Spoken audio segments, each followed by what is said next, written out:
साथियों, जय भीम, जय भारत, जय संविधान। मैं बहुजन दस्तक एंड कॉन्स्टिट्यूशन से गौतम रत्ना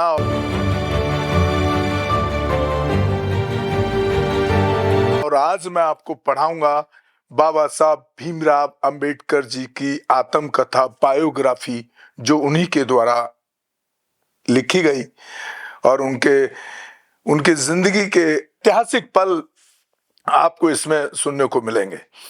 तो देखिए, जब बाबा साहब गोरेगांव स्टेशन जो बैलगाड़ी से जा रहे थे, जो बीच में खाने के लिए रुके, उसके बाद उनके साथ जो चीजें हुई वो यहाँ पर आपको सुनने को मिलेंगी। जब वो रुकते हैं एक तालाब के पास में, उसके लिए खाने के लिए, तो पानी नहीं था, पानी की वजह से वहां रुकते हैं, यहाँ पानी पीने के लिए मिल जाएगा। तो देखिए, सुनिए, गायों, भैंसों और अन्य मवेशियों का मलमूत्र जो पीने के लिए तालाब पर जाते थे, यानी उस तालाब में गाय भैंसों का मलमूत्र भी था। वास्तव में वह पानी मनुष्यों के उपयोग के लिए नहीं था। वैसे भी पानी की बदबू इतनी तेज थी कि हम उसे पी नहीं सकते थे, इसलिए हमें अपना भोजन समाप्त करना पड़ा और गाड़ी वाले के आने का इंतजार करना पड़ा। वह काफी देर तक नहीं आया और हम बस उसे हर दिशा में खोजते रहे। आखिरकार वह आया और हमने अपनी यात्रा शुरू की।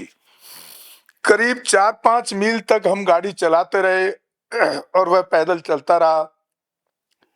फिर वह अचानक गाड़ी में कूद गया और हमारे हाथ से लगाम ले ली। हमें लगा कि यह उस व्यक्ति का अजीब व्यवहार है जिसने हमारे शरीर के प्रदूषण के डर से गाड़ी किराए पर देने से इनकार कर दिया था और अपने सभी धार्मिक संकोचों को दरकिनार करके हमारे साथ एक ही गाड़ी में बैठने के लिए सहमत हो गया था। लेकिन हमने उससे इस मुद्दे पर कोई सवाल पूछने की हिम्मत नहीं की। हम जल्द से जल्द अपने गंतव्य गोरेगांव पहुंचने के लिए उत्सुक थे और कुछ समय के लिए हम केवल गाड़ी की गति में रुचि रख रहे थे, लेकिन जल्दी ही हमारे चारों ओर अंधेरा छा गया।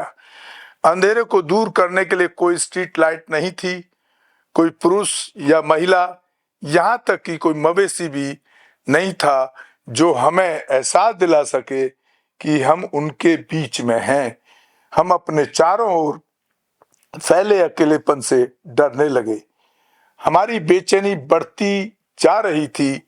हमने अपनी पूरी हिम्मत जुटाई और हम मसूर से बहुत दूर आ गए थे, यानी जो स्टेशन पर उतरे थे वहां से बहुत दूर आ चुके थे।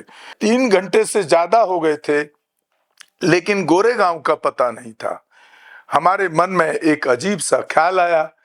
हमें शक हुआ कि कहीं ऐसा तो नहीं गाड़ी वाला विश्वासघात करने वाला है और वह हमें मारने के लिए किसी सुनसान जगह पर ले जा रहा है। हमारे पास बहुत सारे सोने के गहने थे। इससे हमारा शक और भी पुख्ता हो गया। हमने उससे पूछना शुरू किया कि गोरेगांव कितनी दूर है, हमें वहां पहुंचने में अभी इतनी देर क्यों हो गई।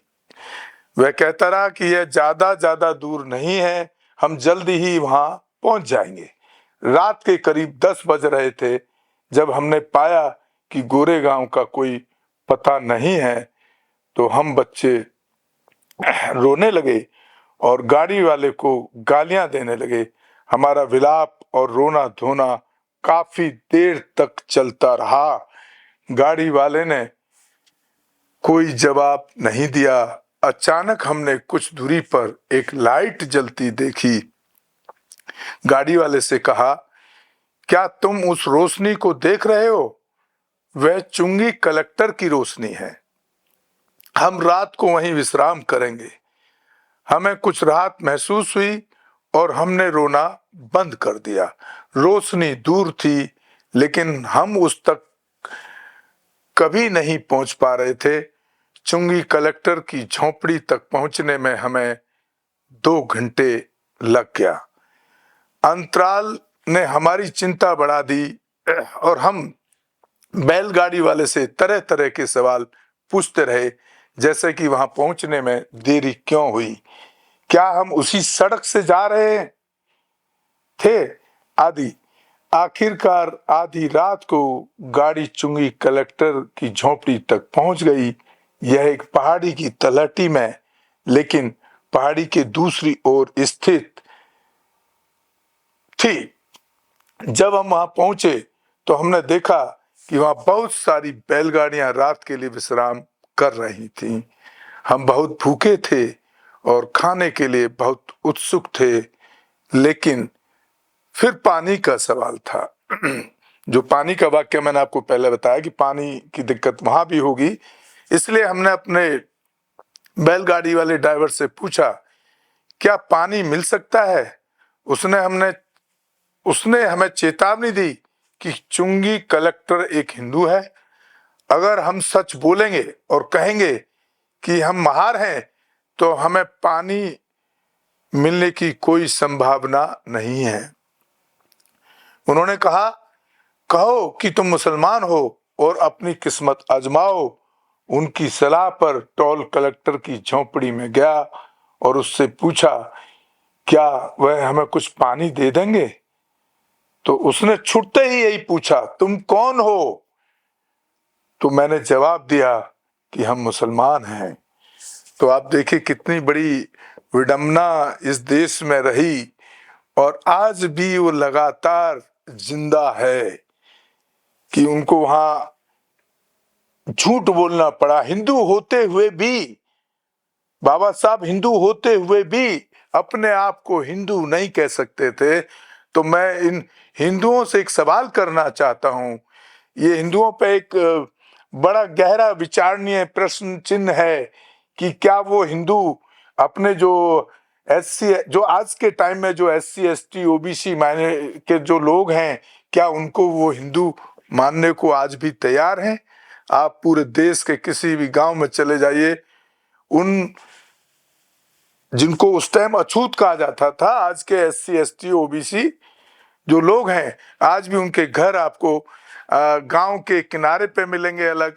उनके लिए आज भी, आज के 75 साल की आजादी के बाद भी, संविधान लागू होने के बाद भी 75 साल हो गया, आज भी उनके जो रास्ते हैं वो कच्चे मिलेंगे। और जिधर जनरल कास्ट के लोग रहते हैं, लाइक ठाकुर, ब्राह्मण, बनिया, या जो अपर कास्ट के लोग हैं, उनके घर आज अगर आप किसी गांव में जाएंगे तो उनके यहाँ पर तारकोल की सड़क मिलेगी उनके सामने, उनके घर के, उनकी गलियों के सामने।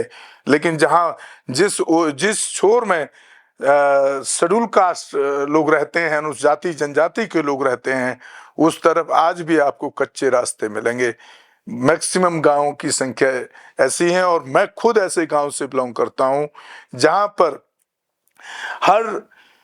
हर महीने 2 महीने में ठाकुरों का वर्चस्व अपनी जातिवादी मानसिकता को दिखाते हुए शेड्यूल कास्ट के जो लोग हैं उन पर किसी न किसी रूप में अत्याचार करता ही रहता है।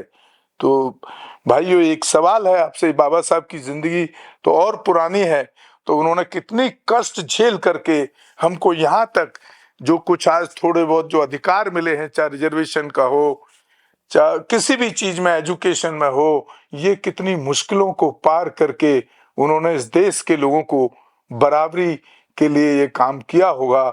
तो लेकिन जब हम आज अगर हम देखते हैं उन पढ़े लिखे लोगों को जो बाबा साहब अम्बेडकर साहब के पूरे जीवन की कुर्बानी के बाद, रिजर्वेशन के बाद आज बड़ी बड़ी पोस्टों पर भी पहुंच गए, लेकिन जब हम देखते हैं कि पे बैक टू सोसाइटी या अपने समाज जो पीछे, उनसे जो पीछे समाज रह गया, नहीं पढ़ पाया, उसको वो कहीं पर भी पे बैक टू सोसाइटी या किसी तरह की हेल्प करते नजर नहीं आते हैं।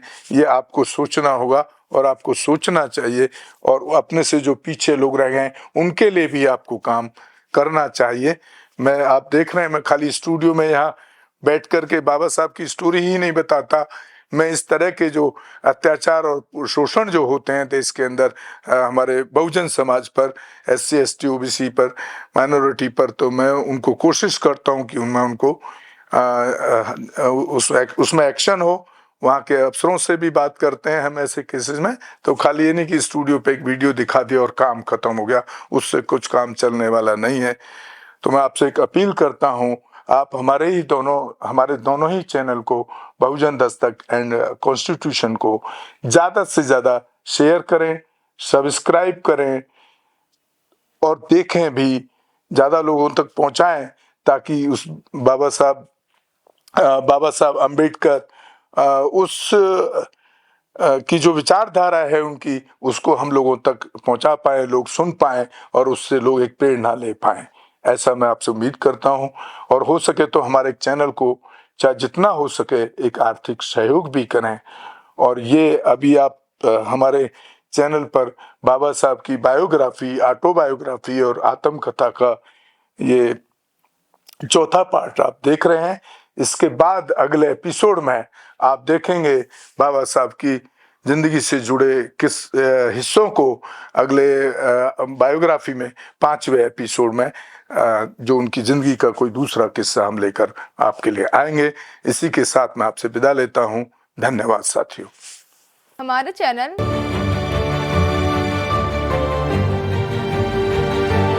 लाइक, शेयर, सब्सक्राइब देखना मत भूलिएगा। जय भीम, जय भारत, जय संविधान। नमो बुद्धाय। धन्यवाद। चैनल आर्थिक समस्या से गुजर रहा है।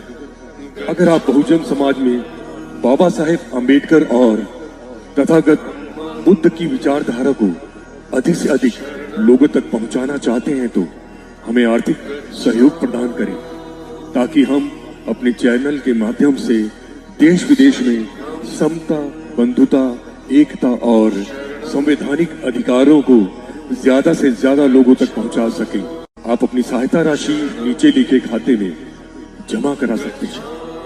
खाता धारक गौतम रत्ना, खाता संख्या 3169576865 IFSC कोड SBIN 0060336, बैंक भारतीय स्टेट बैंक। आप हमारे बैंक खाते का विवरण स्क्रीन पर भी देख सकते हैं। जय भीम, जय भीम। मैं गौतम रत्ना गौतम फिल्म्स प्रोडक्शन में आपका स्वागत करता हूं। आप हमारे प्रोडक्शन हाउस के अंदर अपना कैरियर बना सकते हैं as a film director, as a producer and actor and actress and editor and cinematographer also. अगर आपको फिल्म से रिलेटेड कुछ भी प्रोजेक्ट आपको बनवाना है तो हमारे पास में पूरा सेटअप है, जिसमें फिल्म कैमरा है, शूटिंग लाइट्स है और एडिटिंग है।